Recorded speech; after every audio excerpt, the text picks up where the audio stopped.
What's good, everybody?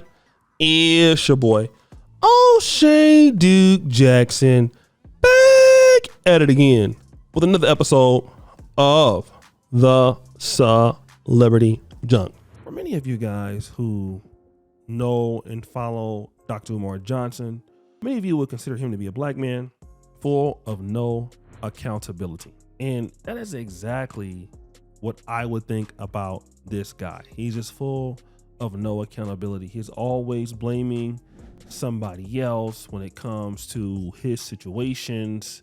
And also when it comes to the progression of his school, it's somebody else's fault and this, that, and the other. Dr. Umar Johnson has basically acknowledged some of his past cheek clapping allegations. And he did so on an interesting podcast.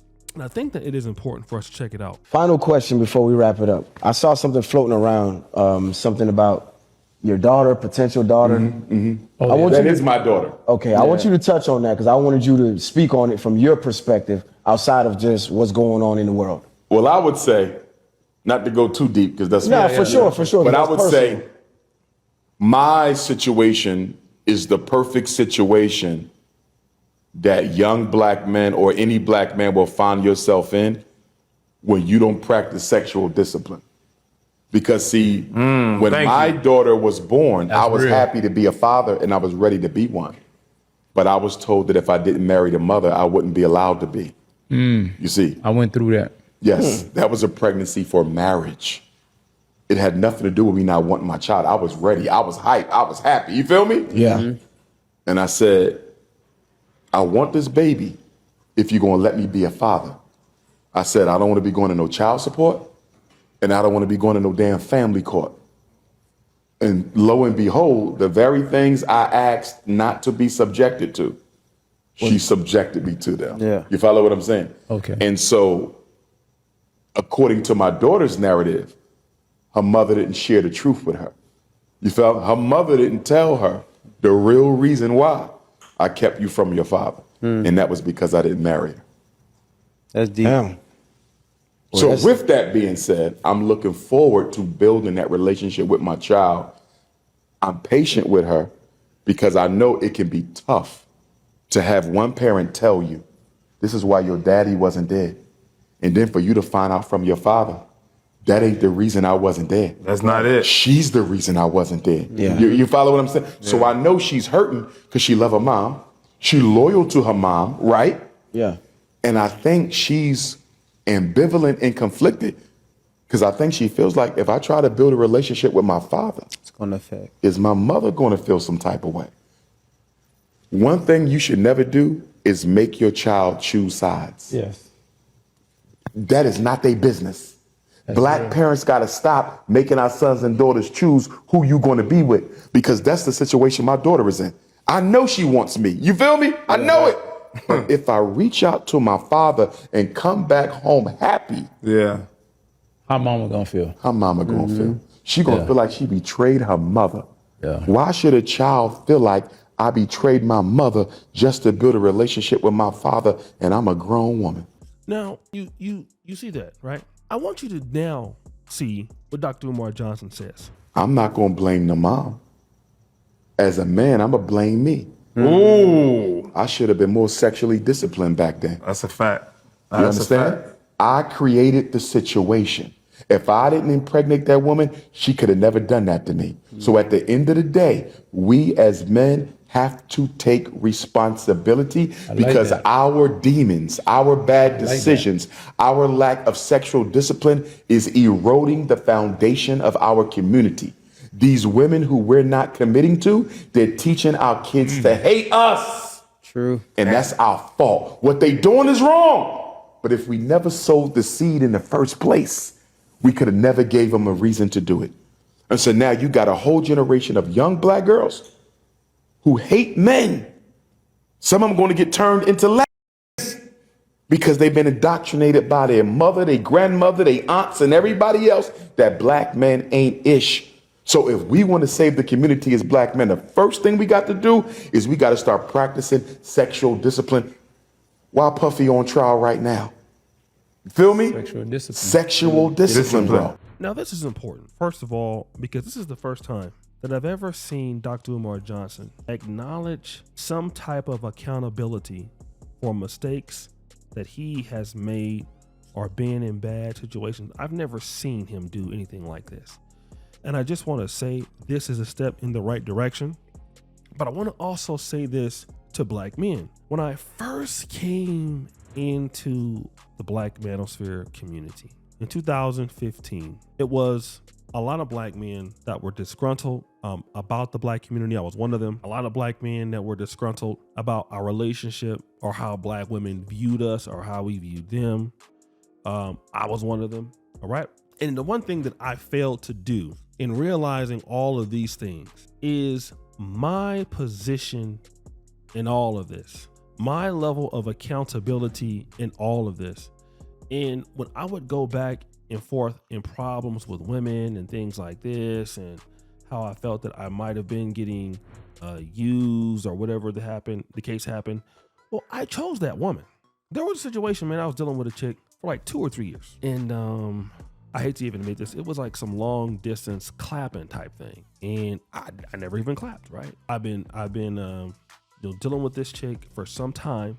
I was trying to do, and I would send her money. She would have all kind of issues and things like this.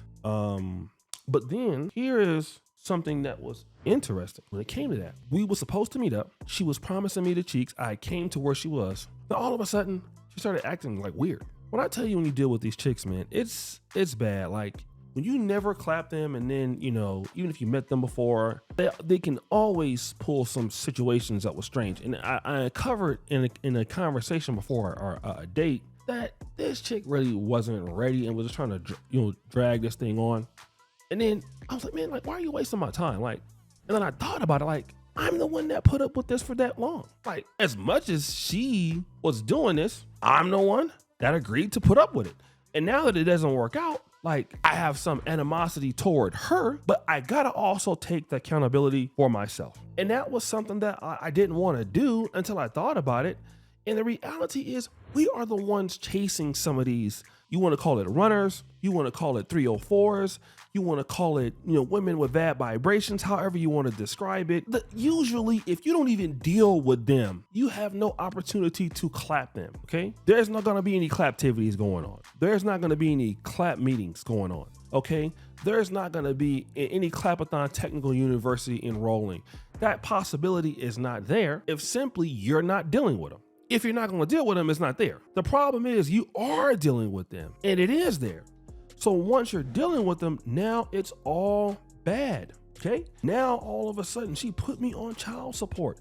She's shady, she's dusty, she's crazy, she's not legit, she's not thorough, she's not all of this, and she's not all of that. But the one reality is, if you wouldn't have hit it without a condom and shot all off in there, and your eyes roll in the back of your damn head, and you was all of that, making all kind of ridiculous grunts and sound like you a damn animal that just got shot in the damn wilderness somewhere, then you wouldn't be worried about that. But your eyes was too busy in the back of your damn head because you was over there trying to shoot every damn where, and it just happened to get in her. And once it get in her, oh, well, I don't know if I want to get rid of it. Next thing you know, you don't really like her. You're on child support. And Umar was talking about, I wanted the baby, but didn't want to be with her. Well, you the one that go out here preaching about this sort of thing, bro. You mean to tell me that you wasn't pro-black back then? You were pro-black then. And your behavior is the same now because you don't want to get married now. But you was just wanting to just, hit skins and leave these chicks out there down bad. Well, why was you hitting it? Because your second baby mama is also did the same. And a lot of dudes, it's easy to talk about taking care of black women. It's easy to talk about being who need to be in the black community. But it's one thing to live it. And a lot of guys got to understand that once you get to that whole fatherhood thing and leading a family and taking care of women, that's a responsibility, man. Taking care of a business is a responsibility. Taking care of people is a responsibility. It's a hard responsibility because people, I'm going to say it like this. I hate to be mean, but I'm going to tell you like this. A lot of people are stupid, okay? People in your family, some of you will look at some of the things your kids do, and you will be like, they're not going to make it, right? You in your business. But it's a responsibility that you got to deal with that, good or bad. And a lot of brothers want to just deal with the cheats. You don't want to develop your family because whatever kind of person she is and she changed and all that, you got to expect that that's going to happen, man. When you deal with people that also come from the same environment that we come from, but we got to take accountability as men. We got to know that we got to be on point with our stuff. And once we're on point with our stuff and we know that, then we can move differently. But we can't move differently if we out here dust. We can't move differently if we out here shooting it up. If we out here sailing it up. If everywhere you go, there you are. MrLeaveItIn.com. Then you out here Duke Dennison it up. What do you expect? What do you expect when you're leaving it in all the time in random chicks? Did you think it was going to just be like, oh, well, that's okay. I'll go and get in the... I don't want the kid. Hell nah. This is my kid now. Do you want to check her? What you mean it's your kid? It's our kid. No, it's her kid. Look at what DDG is going through. Can't stop leaving it in. Can't stop eye rolling. So guys, what do you think? It's your boy O'Shea Duke Jackson. Back at it again with another episode of The Celebrity Junk. I appreciate you for all that you do. Subscribe to the bell. We out.